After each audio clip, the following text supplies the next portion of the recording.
Hey everyone, today I'm going to be making a video going over some ignition testing with the Killshot. But first, I'm going to do a pull with all three of these distributors, a Hall effect, an HEI, and I have a magnetic pickup installed right now. So here's those three pulls.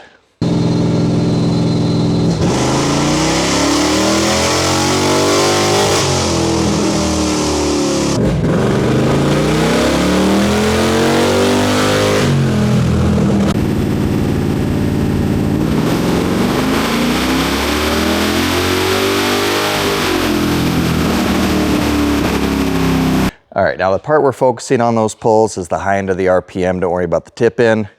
That's not what we're here for today.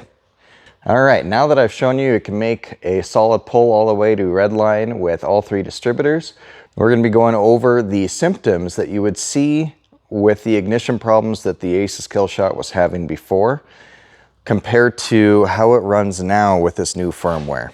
Hey, real quick, just wanted to mention, I wanted to clarify that this was all possible due to the hard work from the team at Aces, especially Tim for putting up with me sending him data pretty much every day for the last 2 years. They constantly listen to and watch for feedback, good and bad, to constantly improve the products.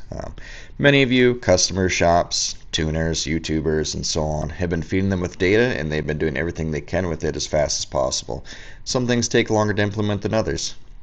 They even have a Tech Tuesday on YouTube every week, just looking for ways to improve and help the customer. It's usually like an hour long of their time every week trying to help everyone. I'd say that's pretty good service. I'm genuinely excited about this time and control fix with the Killshot firmware. It's gonna be very helpful for me with tuning. All right, let's get into it. As you can see by this dyno screenshot, I have been at this for quite a while. I have tried pretty much every ignition combination you can do on a Killshot. Killshot 1, Killshot 2, Killshot Fusion, Killshot 2 Pro, between magnetic, Hall effect, a high roller Pro using a 6AL box, controlling a 6AL box with the Killshot, and extensively with every firmware update, over and over again, just testing the Killshot ignition and sending data in. Realized this should have been fixed probably a while ago. It wasn't as prevalent in a lot of cases as it is on my car, so I used it for a lot of testing and sending data back and forth. Trying to get this nailed down, and it's finally nailed down. So I'm just happy I can make full power with the timing control using the Aces Killshot. This goes for the Killshot 1, the Fusion, and the Killshot 2 Pro. They all rip now, so it's great. All right, we're gonna go over the first type of false limiter here. This one is actually fuel related anytime you're using the magnetic or the CDI box RPM input. What would happen is you'd get to a certain RPM, usually somewhere between 4,000 and 5,000 RPM, and the injectors would just kind of fizzle out even though the pulse width was going higher. So in this first graph, you can see where I can never get above like 4,500. And then in the second graph, I get past it, but there's a giant lean spike going on. And then you can see what that looks like on going through 3 gears, doing the same thing. And then here's the dyno graph of what that dip looks like. And then here's what the fuel table looks like trying to counter that. And then I'm going to show you a video of what it looks like on the dyno going through a full pull. I never lifted or anything. The pulse width is actually going up. And what you're going to see on the video is it's going to kind of fizzle out on the fueling. You'll hear the RPM just kind of stall, and then all of a sudden it dumps a bunch of fuel and the RPMs continue. That is what you're seeing on the graph.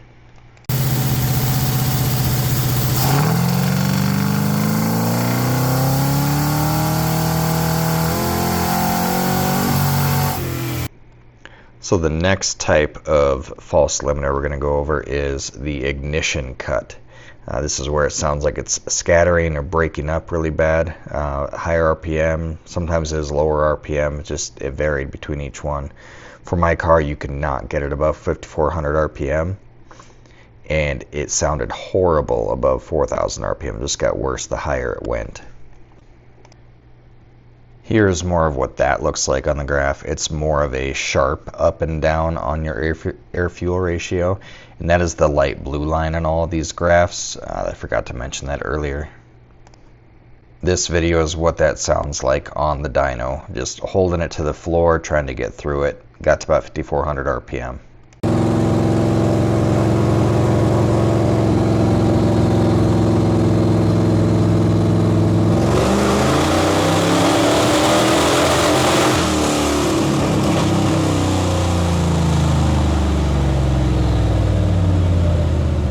This is what these two curves look like respectively. The purple line is the magnetic pickup distributor, and with the way it fizzles out, the red is with the Hall effect doing more of the ignition cut.